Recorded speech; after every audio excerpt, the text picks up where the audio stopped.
Bien-aimés frères en Christ, c'est votre humble serviteur, le pasteur Joshua, qui a un sujet tellement particulier, un sujet délicat que je vais partager avec vous,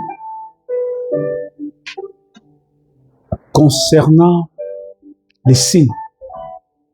Nous vivons un temps où il y a des signes non scripturaires, où il y a des signes non bibliques. Nous voulons apporter un éclairage, un éclaircissement concernant les signes. Nous vivons une période de temps où il y a pas mal de signes qui se passent à gauche et à droite, des apparitions, des nuages. Nous voulons voir toutes ces choses par rapport à la parole de Dieu. Que dit la parole de Dieu? Que dit la parole de Dieu concernant les signes? Qu'est-ce que Frère Branham nous dit clairement concernant les signes? Comment on peut savoir que les signes ici est de Dieu? Ou bien les signes ici n'est pas de Dieu? Parce que Frère Branham les parle dans beaucoup de prédications, comme dans les 20 temps de la fin, juillet 1965. Frère Branham explique que dans les derniers jours, les critères pour reconnaître la vérité ne sera plus le miracle, mais la parole. Voici les points clés et citations sur les signes qui contredisent la Bible ou les messages. Les signes de miracles sans la parole. Je souviens pas mal de pasteurs qui prêchent, qui font beaucoup de miracles, de prophéties, qui prophétisent sur beaucoup de choses, ils parlent sur beaucoup de choses, parlent sur la vie des gens, ils peuvent expliquer dépiécer la maison d'une personne, les salons, la cuisine et tout ça, et devant les salons, il y a ça. Ça veut dire qu'ils ont vraiment les yeux pour voir, ils sont des voyants. Mais ils ne connaissent rien sur la parole de Dieu. Ils ne connaissent rien sur l'écriture. Pour expliquer même l'écriture, ils sont incapables. On se pose la question, d'où viennent ces signes? C'est quel esprit? Ouais. Est-ce que c'est l'esprit de Dieu? Ou c'est quelque chose d'autre? Parce que les signes des miracles sans la parole. Frère Branham enseigne que les hommes peuvent être réellement loin du Saint-Esprit pour accomplir des miracles, tout en étant des faux prophètes. Parce que leur enseignement contredit la parole de Dieu. Citation. Remarquez, les ouais, il n'y a que la parole qui va les distinguer, pas les prodiges. La raison pour laquelle les Élie a dit, Jésus ne seront pas séduits, c'est parce qu'ils sont cette parole. Ils ne peuvent pas entendre autre chose. Dans un âge donné, quand Dieu envoie sur la terre les élus de Dieu, ils sont la parole de l'âge. La parole de l'âge, c'est pas seulement les messagers. La parole de l'âge, c'est aussi les croyants qui vont croire cette parole. Parce que c'est la parole reçoit la parole. Je vous enverrai, Élie les prophètes, vous. Ils font partie de la promesse. Élie les prophètes et vous. Je vous enverrai. Donc, les élus de l'âge sont aussi la parole de Dieu. Parce que la parole qui est révélée dévoile leur identité. La parole qui est révélée dévoile l'identité des fils et filles de Dieu. Ils se retrouvent dans cette parole. C'est comme si on parlait dans leur cœur. C'est comme si c'est leur vie, c'est leur âme qui se dévoile. Quand ils reçoivent la parole, ils s'identifient à cette parole-là. Ils sentent que non, ça c'est moi. Ça m'appartient, c'est ma chose en moi. Loin du temps de la fin, paragraphe 162. Les signes des imitateurs. Jannes et Jambres. Il utilise l'exemple, Frère Branham utilise l'exemple des magiciens égyptiens qui pourraient réduire les mêmes signes, qui pouvaient reproduire, les mêmes signes que Moïse. On voit aujourd'hui, il y a les gens qui font les discernements, comme Frère Branham les faisait. Ils discernent, ils donnent les noms des personnes, ils donnent leur adresse. Mais il y a toujours quelque chose qui n'est pas comme, pas exactement. Ouais, semblable à, mais pas exactement ça. Alors, c'est le type même du signe non scriptuel.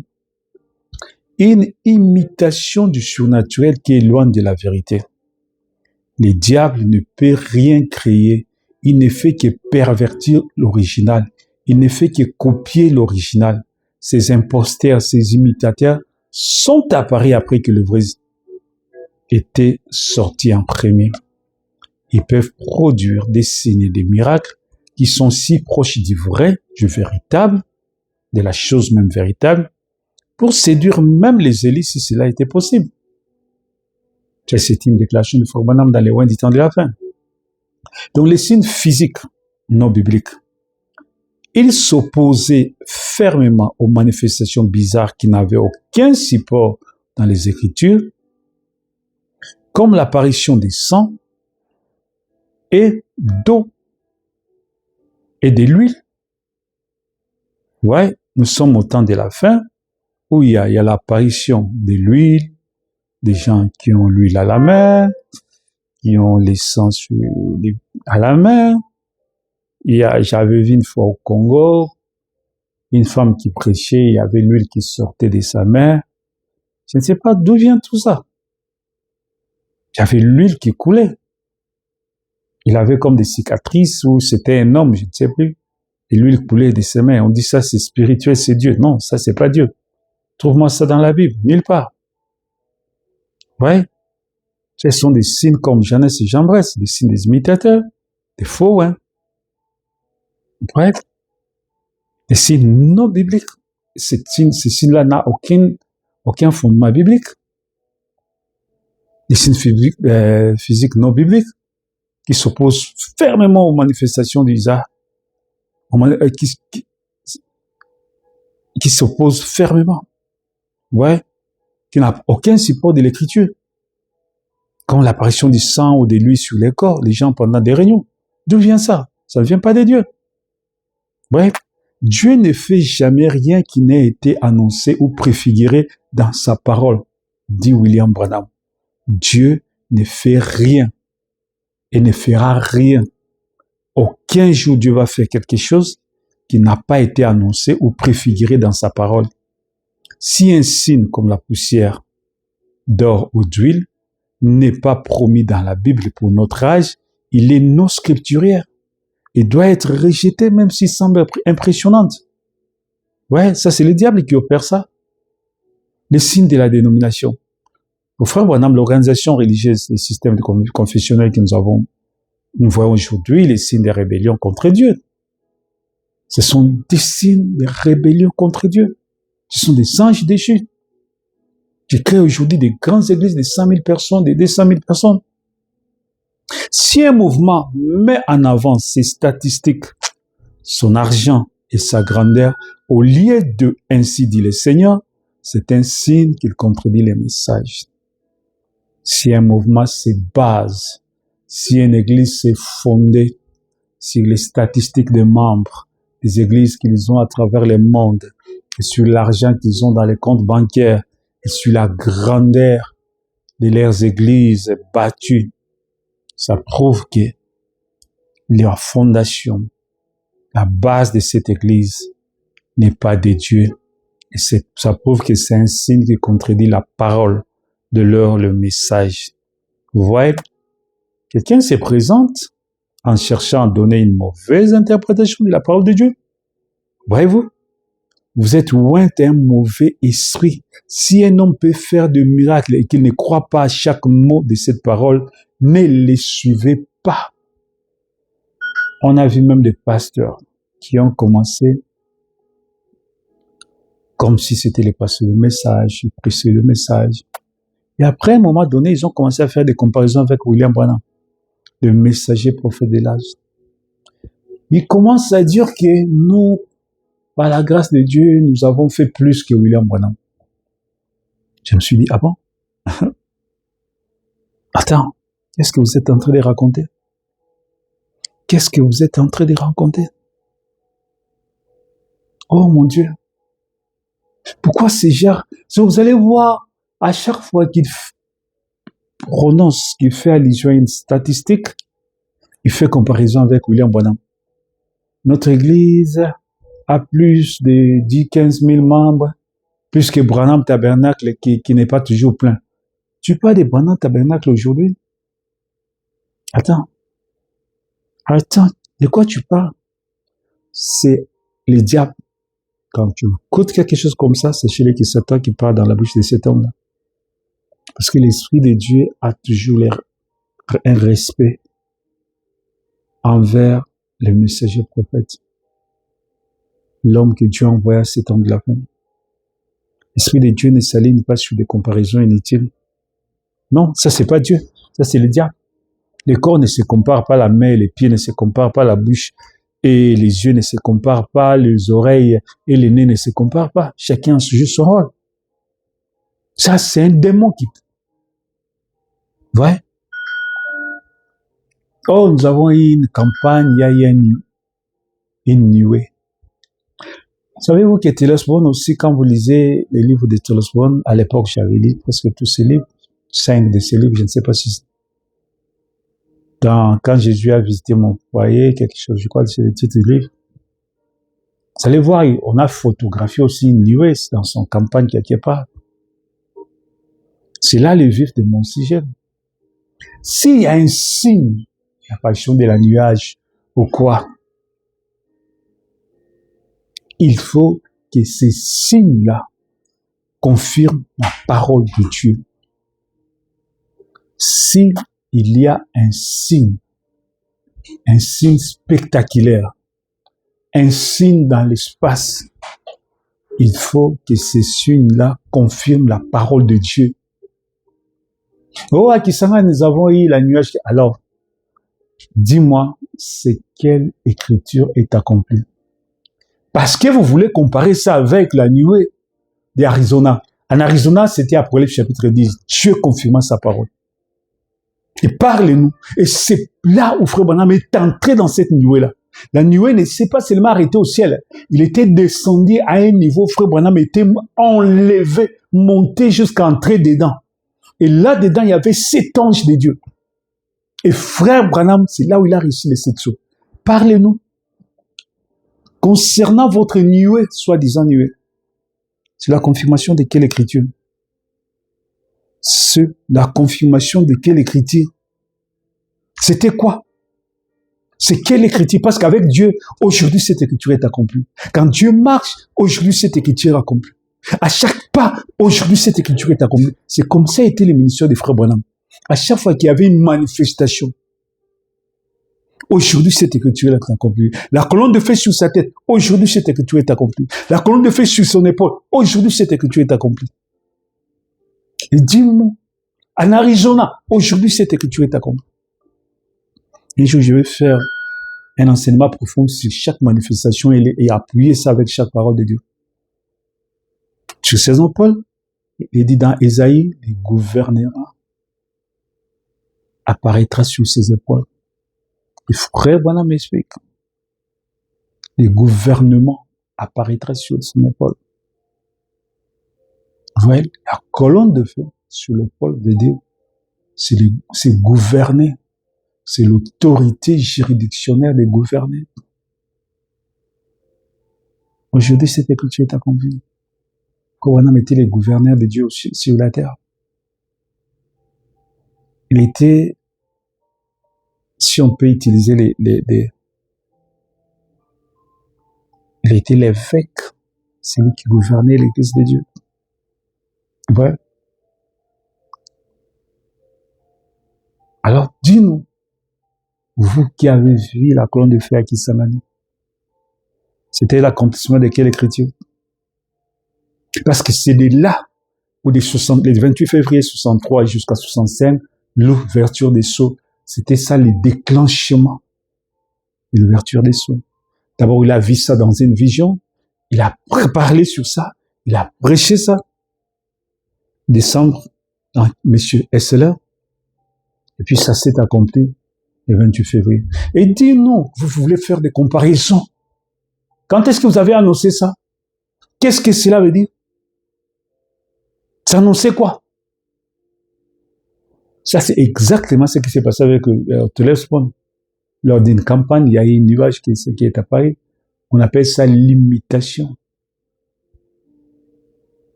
Ah, ce sont des anges. Mais quels anges? Point d'interrogation. Parce que ça, c'est pas l'ange de l'Éternel qui a accompagné William Branham, c'est l'opposé. Mais c'est quel ange? Ouais. S'il y a un signe qui doit apparaître, il faut qu'il y ait une confirmation de la parole de Dieu, une écriture qui appuie. Il vient confirmer une écriture.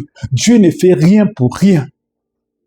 Chaque fois que Dieu marche, aujourd'hui cette écriture est accomplie. Chaque fois qu'il y a un mouvement de Dieu, il doit avoir une écriture précise qui confirme que dans cet âge-ci, Dieu devait faire ça. Daniel avait prophétisé que Daniel va, tiens secret ces livres, garde-les scellés. Au temps de la fin, ces livres seraient révélés. En Arizona, c'était l'ouverture des livres. C'est là où Dieu est descendu pour remettre à William Branham les livres. Et pour vous dire, nous, c'est quoi? Donne-nous les Écritures qui expliquent ça. Parlez-nous. Nous sommes là, on attend. On attend les Écritures pour appuyer ça. J'ai vu quelqu'un, par un pasteur qui dit, Mitako Sabinote, c'était Dieu qui est descendu. Quand Dieu descend, il confirme une écriture. C'est quelle écriture? C'est quelle écriture?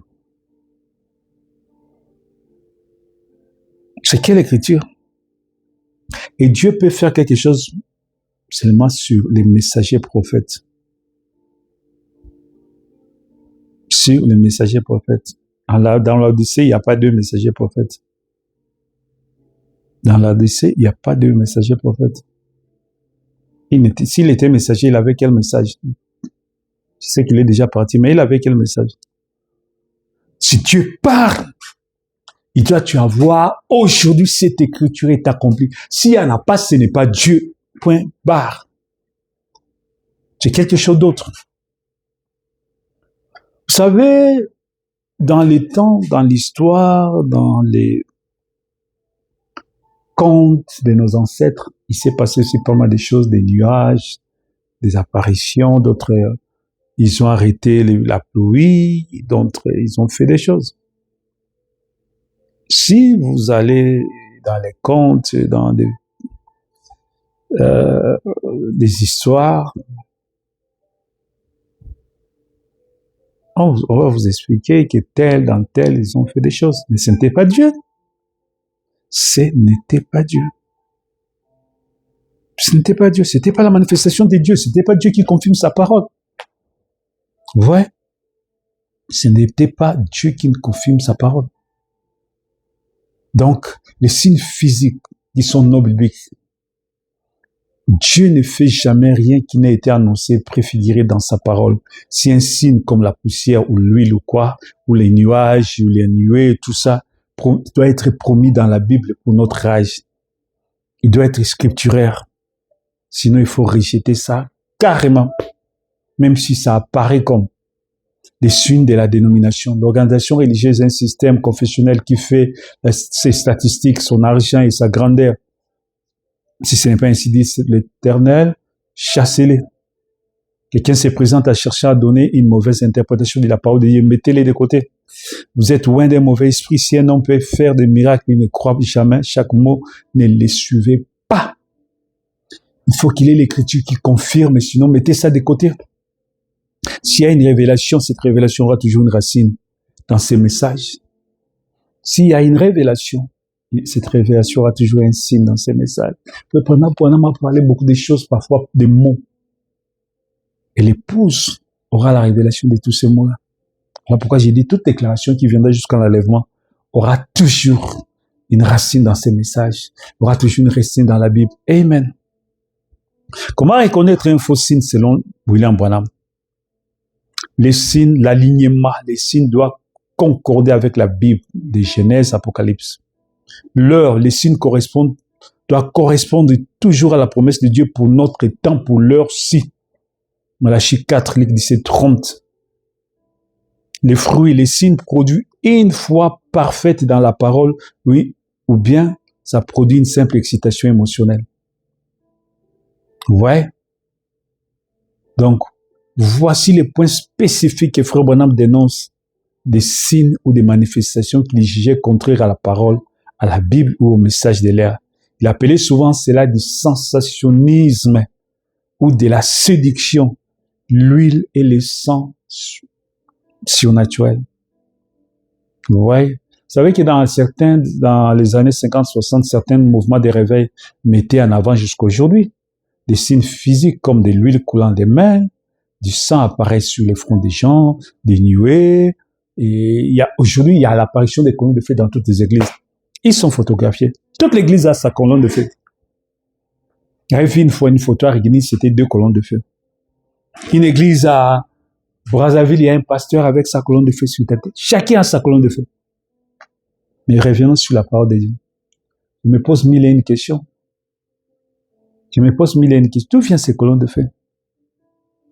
D'où viennent ces colonnes de feu? Et chacun se dit, c'est lui les messagers, c'est lui les messagers prophètes, c'est lui ceci, cela.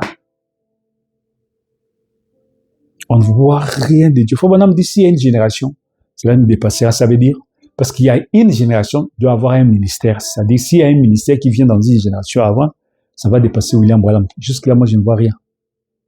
Je ne vois absolument rien. Vous faites des campagnes presque comme les pentecôtistes les font, et vous dites que vous êtes plus que qui? Arrêtez. Attendez voir la manifestation des fils de Dieu. Citation, la statue des lampes parfaites, 1962. On voit toutes sortes de choses aujourd'hui. Des nuées, des colonnes de feu, du sang qui coule des mains, de l'huile qui coule des gens. Montre-moi cela dans l'écriture, c'est un signe non scripturaire. Dieu ne fait rien sans que cela soit d'abord écrit dans sa parole, dans la Bible, dans ses messages. Les signes du parler en langue comme preuve unique du Saint-Esprit, c'est sans doute les points les plus importants. Frère Branham dit que le parler en langue est le seul signe de la réception du Saint-Esprit, est un signe non biblique. Pourquoi? Parce que le diable aussi parle en langue. Et quelqu'un parle en langue et qui contredit les messages de l'heure, il enseigne que le véritable signe est de croire la parole pour son jour. Si tu as le Saint-Esprit aujourd'hui, le Saint-Esprit va ponctuer la parole mot à mot. Et il y aura aussi les fruits de l'Esprit. Mais la preuve que tu as le Saint-Esprit, c'est quand le Saint-Esprit ponctue la parole mot à mot. Amen. Citation. La semence n'hérite pas avec la balle de 1965. Frère Branham dit clairement, il a parlé en langue. C'est un faux signe.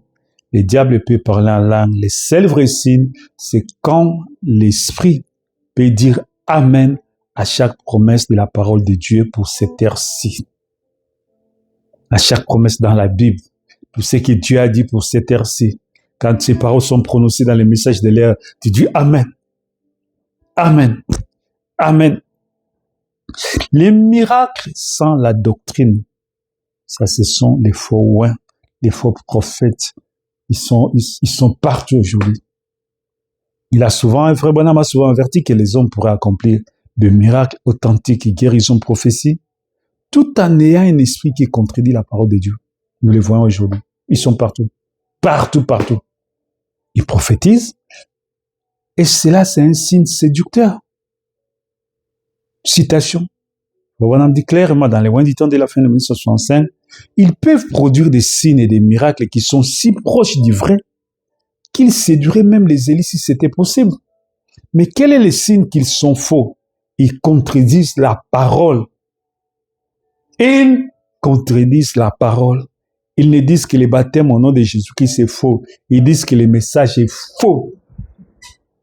J'ai vu quelqu'un. Il s'est dit que non, il est le successeur du Branham. Plus tard, il va dire que non, les messages sont les carottes pour eux. Mais l'interprétation qu'il donne, c'est l'interprétation que nous, on avait dans le monde pentecôtiste. Parce que j'étais d'abord pasteur pentecôtiste avant de venir dans les messages. Donc, je me suis converti en 1983. J'ai eu un appel dans le ministère. Donc, mon père spirituel, Dieu lui avait parlé que ce gars-là, c'est un serviteur de Dieu. Il me prêche, il me forme dans le ministère. Dans moins de 6 mois, j'avais déjà une petite église que je dirigeais déjà. J'ai prêché les gens, je les amenais mon père spirituel, je les enseignais. Puis mon père spirituel, comme j'étais au pied de lui, il orientait la chose, il me formait dans la pratique. Après une année, il m'a dit que non, tu es déjà mieux, va et puis reviens chaque 3 mois, mais de me faire les rapports. Ouais. Mais c'est l'interprétation que nous, on avait connue dans les musées pentecôtistes. Donc jusqu'à 85, 86, 87, je crois 88, j'ai commencé à avoir un œil sur les messages. 89, j'ai pris position. Dieu m'a dit clairement, ce message, c'est Dieu. Va dedans. C'est là que j'avais su que non, j'avais l'Esprit de Dieu. La première fois que j'avais lu les brochures, j'ai compris que tout ce que ressentais dans mon cœur, je l'ai trouvé là-dedans. Je me suis dit, ah bon, j'ai le même esprit que ces prophètes. Donc, je me suis accroché à vie ou à mort. Amen. Ils peuvent produire des signes et des miracles qui sont si proches du vrai qu'ils séduiraient même les élites si c'était possible. Mais quel est le signe qu'ils sont faux? Ils contredisent la parole. Ils disent que le baptême au nom de Jésus est faux. Ils disent que le message est faux. Comment quelqu'un peut avoir le Saint-Esprit et rejeter ce message de Dieu? Prêché par l'ange de l'Éternel lui-même. Le Saint-Esprit de Dieu lui-même. Les signes de la prospérité comme preuve de la bénédiction. Mais c'est faux. J'ai commencé l'église, j'ai prêché pendant une année. On ne faisait pas des offrandes. Si je crois une année, pendant les 2 premières années, on ne prenait pas les offrandes. C'est un pasteur, un de mes enfants, il a fait appel à un pasteur qui s'appelait Mongol. Il venait d'église dans Malam, il avait commencé son ministère. C'est lui, quand il a tenu un séminaire, une croisade à l'église pendant 3 jours, c'est lui qui avait instauré, même à mettre les offrandes. On a mis les offrandes durant la campagne, et après ça, on a continué comme ça. Si on enseignait même les offrandes avant, on serait loin. On n'avait pas fait ça. C'est ceci, Saint-Esprit. C'était pas la richesse qui nous avait conduit dans l'œuvre de Dieu. On restait chez les parents, mais on prêchait la parole de Dieu, on faisait des croisades. Vous voyez? Et signe de la prospérité comme preuve de la bénédiction. Frère Branham s'oppose à l'idée des succès matériels où le nombre de membres dans une église soit un signe de l'approbation de Dieu. Dans la citation, l'incrédulité n'arrête pas Dieu. De 1959. On regarde aux grandes églises, on dit c'est un signe que Dieu est avec nous. C'est un signe non scripturaire. Dieu a toujours été avec la minorité, les petits troupeaux. Amen. Des apparitions non conformes à la colonne de feu. Il insiste sur le fait que tout esprit qui apparaît doit s'identifier à la lumière de la parole. Si une vision ou un ange apporte un message différent de ce qui est écrit, c'est un signe à rejeter. C'est le diable, c'est un ange déchu. Tous ces gens-là avec leurs manifestations des colonnes de feu, tout ça, c'est une manifestation des anges déchus. Si un ange du ciel vient me dire de faire quelque chose qui n'est pas ainsi dit le Seigneur dans cette Bible, je ne l'écouterai pas, je vais les chasser au nom de Jésus. Si un ange du ciel vient me dire, ouais, donc les types de signes, pourquoi? Parce qu'ils contredisent les messages. Ils sont faux parce qu'ils contredisent les messages. Nous avons aujourd'hui toutes des colonnes de feu, des nuées, partout, chacun a sa colonne de feu. Chacun a sa colonne de feu. Et chacun s'est dit, il est de Dieu, chacun s'est dit, il est le prophète de Dieu, chacun s'est dit, il est le successeur de William Branham. pendant qu'on ne voit rien. Il n'y a pas de nouvelle naissance. Il n'y a pas de nouvelle naissance où la parole de Dieu n'en parle même pas. L'interprétation de la parole de Dieu chaotique. En dehors des Bibles, c'est l'obscurité profonde. Ouais. Du sensationnalisme, l'huile, du sang, les nuées, les poussières. Pas de fondement biblique. Dénomination, quoi, un dogme d'église remplace la parole de Dieu. C'est faux.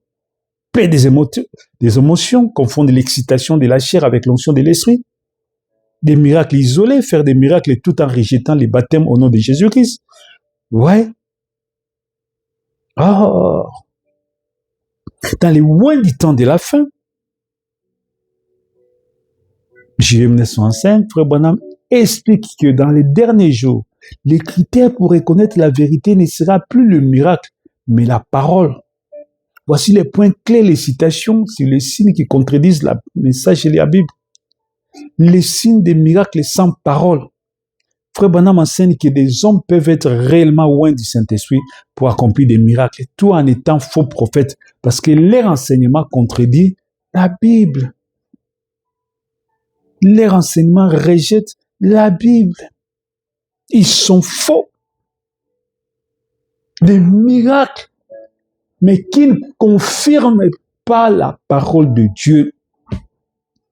Des miracles, des gens qui se disent que Dieu m'a parlé. Dieu a dit. Dieu m'a parlé comme c'était Oma William Branham. Comment tu sais que Oma William Branham, toi tu étais là quand Frère Branham, Dieu a parlé à Frère Branham. Comment tu... Tout ça c'est parce que vous savez, j'ai vu des gens qui sont à Paris, aussitôt qu'ils ont compris que non, pour avoir les gens effrayer leur propre chemin, ils doivent s'appuyer d'abord dans ce message. Et ce sont des gens qui sont venus et ils ont commencé à distribuer le message. Ils parlaient, croyaient, parce qu'ils savent que là, Dieu va appuyer. Croyez au message, nous croyons au Branham, le message est la vérité. Plus tard, ils glissaient leurs propres lettres circulaires. Ils glissaient quelque chose qui contredisait la parole. Ça veut dire, ils sémaient une sémence qui contredisait la parole de Dieu. Et quand ils ont remarqué que la sémence qui s'aimait derrière les messages avait atteint une certaine maturité, ils sont venus dire que non, nous sommes les 8e messagers et les successeurs de Frère Branham. C'est ils voient encore des choses qu'on trouve nulle part dans les messages. Et quand on voit tout ce qu'ils prêchent, ils contredisent les messages. Il dit, ramenons Frère Branham dans la Bible. Qui es-tu pour ramener les messagers de Dieu? Qui es-tu? Un messager confirmé par Dieu? Qui es-tu? Donc, je vais trouver ça par beaucoup de gens. Vous allez remarquer, ils commencent toujours dans les messages. Et puis après, ils prennent quelque chose contredit. Branham dit, s'il y a une génération, ça va nous dépasser. Si Dieu va susciter un homme, ça sera ce message rendu manifeste. Ça sera les livres que Frère Branham avait reçus. Lui, il vient manger les livres, vivre les messages. Ça ne sera pas quelqu'un qui vient contredire. Non, non, non, non. Non. Pas quelqu'un qui contredit. Ça sera le message fait. Cher Frère Branham dit clairement, un jour, je prendrai la Bible et je vais fermer. Il parle de sa fin et la parole va se faire chair. Parce que celui qui viendra après, il va manger les livres. Ça sera aujourd'hui cette écriture est accomplie. Le message aujourd'hui cette écriture est accomplie. Ce sera le message fait de chair. C'est la génération que nous attendons. C'est des fils et filles de Dieu que nous voulons voir, qui sont la manifestation des fils de Dieu, qui sont ce message de William Branham fait de chair. Ils ont mangé les livres. Ils sont devenus les livres. Ouais. Ils auront un respect absolu envers ce message. Parce qu'ils sont la manifestation du message. Ils sont les messages faits de chair. Comment tu peux te contredire de ce que tu es? Tu es la parole. Comment tu vas dire que cette parole est fausse? Ouais. Si un jour, je vais susciter quelqu'un, c'est la manifestation de ces messages. Voici les signes. Les successeurs, c'est la manifestation de ces messages. C'est ce que je vais parler dans les prochains enseignements. Que Dieu vous bénisse richement. C'est votre ami serviteur, le pasteur Joshua. Amen.